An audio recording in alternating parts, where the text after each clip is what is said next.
Selamünaleyküm. Değerli misafirlerimiz, Malatya Valimiz Sayın Settar Yavuz Beyefendi ile Malatya Büyükşehir Belediye Başkanımız Sayın Sami Beyefendi. Bu bir projenin yarım kalmaması ve hak sahiplerine ve dükkanları da 2 ay önce hak sahiplerine teslim ettik. Yani toplamda 176 konut.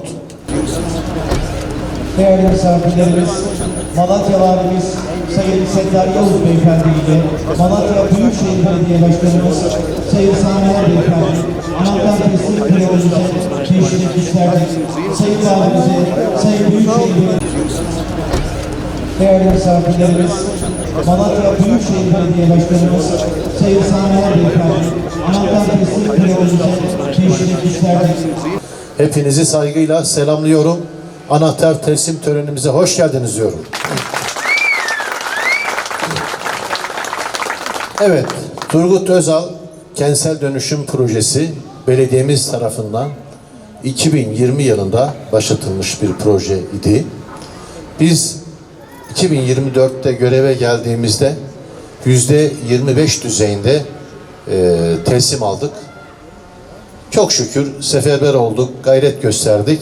2024 yılının sonunda yani Aralık ayında 80 konut artı 10 dükkanı teslim ettik.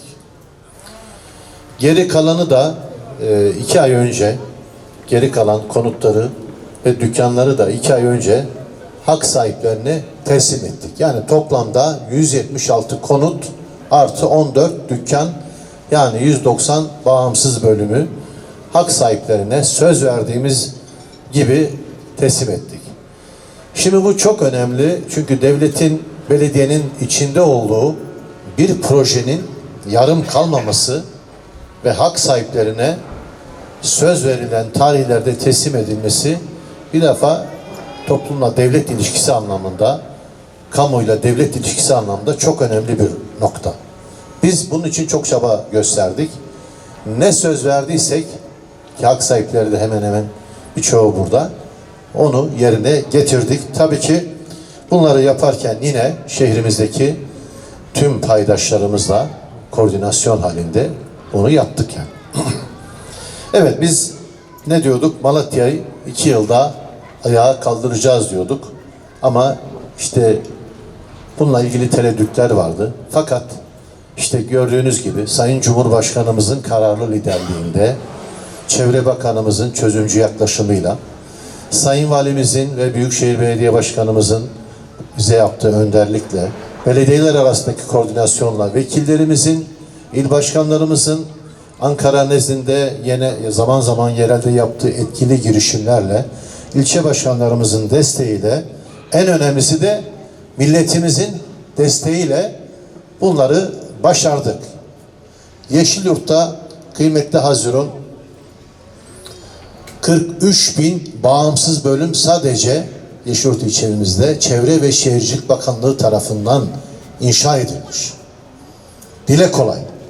12.000'i aşkın bağımsız bölümü biz yerinde dönüşümle gerçekleştirmişiz. Projelerine onay vermişiz, bir kısmı bitmiş.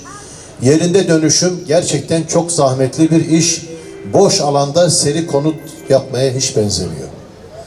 Çok büyük zahmetler sonucunda bu işler gerçekleştirildi. Ben bu ayağa kalkma süreçlerinde bizleri yalnız bırakmayan tüm çalışma arkadaşlarımıza, meclis üyelerimize, paydaş kurumlarımıza, Sayın Valimize, Büyükşehir Belediye Başkanımıza, il başkanımıza, ilçe başkanlarımıza, Battal Gazi Belediye Başkanı'na hepsine teşekkür ediyorum. Saygılar sunuyorum. Tekrar ediyoruz. Allah'a şükürler olsun. Cumhurbaşkanımızın liderliğinde Malatya'mız ayağa kalktı. Buradaki valimizle, öncelikle bakanımızla, valimizle, milletvekillerimizle, belediye başkanlarımızla, kamu kurum kuruluşlarıyla şehrimiz ayağa kalktı. Artık kalkıyor falan demiyoruz, kalktı. Bundan bahsetmeyeceğim. Sıcakta herkes de bunaldı. Şu kadarını söyleyeyim. Birkaç ay önce Sayın Valimle bir anahtar tesliminde benim yaşlarda bir arkadaşa anahtar verirken Adam ağladı. Dedi ki başkanım dedi biz bu Malatya artık 20 yılda 30 yılda ayağa kalkmaz derken diyor 2 yıl geçmeden siz bizim anahtarlarımızı bize verdiniz. Allah'a ne kadar şükretsek azdır. Burada bir örnekte yapılmış.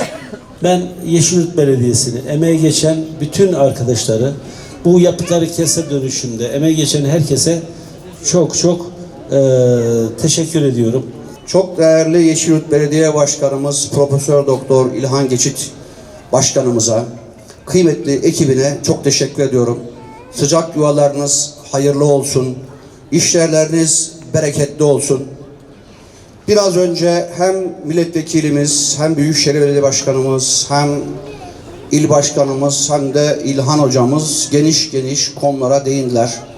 Şunu açık bir şekilde söylemek isteriz ki, Cumhurbaşkanımız Sayın Recep Tayyip Erdoğan'ın liderliğinde Türkiye Cumhuriyeti Devleti hayalleri ve hayal ötesini gerçekleştirmiştir. Bu hem millet olarak bizim büyük bir millet olduğumuzu, hem devlet olarak da kurumsal kapasitemizi hepimize bir kez daha göstermesi bakımından çok önemlidir. Çünkü devletin olduğu yerde hiç kimse kimsesiz değildir. Herkes biliyor ki artık Türkiye Cumhuriyeti Devleti herhangi bir olumsuzluk olduğunda bütün imkanlarını seferber edecek ve vatandaşlarını, hemşerilerini ayağa kaldıracaktır. Şehrimizde de Allah'a hamdolsun bugün itibariyle geldiğimiz 2 yıl öncesi söylediğimiz bütün sözler gerçek oldu. O zaman da demiştik ki geleceğin Malatya'sını inşa ediyoruz biz. Bugün artık geleceğin Malatya'sını inşa ettik. Hep beraber Malatya markasını parlatalım. Bir kez daha bu konutların, bu yuvaların, bu işlerlerin hayırlı ve uğurlu olmasını diliyorum. Hepinizi hürmetle ve saygıyla selamlıyorum. Çok teşekkür ederim.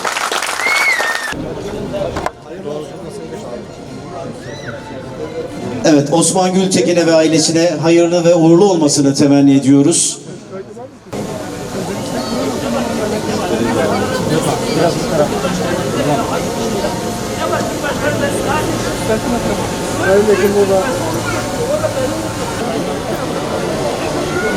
Evet, Sayın Nural Menek.